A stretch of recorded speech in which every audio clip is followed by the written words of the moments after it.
السلام علیکم۔ کراچی میں گاڑی پر فائرنگ سے خاتون وکیل اور ان کے شوہر زخمی ہو گئے۔ علاقے میں خوف و ہراس، لوگوں نے دوڑ لگا دی۔ کیا آپ حالات حاضرہ سے آگاہی حاصل کرنا چاہتے ہیں؟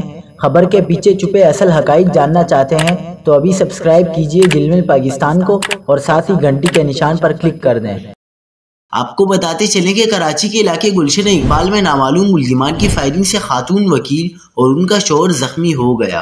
پولیس کے مطابق گلشن اقبال میں نیپا فلائی اوور کے قریب نامعلوم ملزمان نے کار پر فائرنگ کی۔ گاڑی خاتون وکیل مہوش چلا رہی تھی اور ان کے ساتھ ان کے شوہر عثمان بھی موجود تھے۔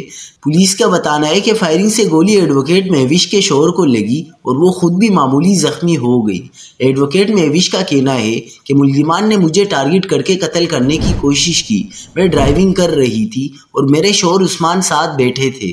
پولیس کا کہنا ہے کہ واقعے کی مختلف زاویوں سے تحقیقات کی جا رہی ہیں۔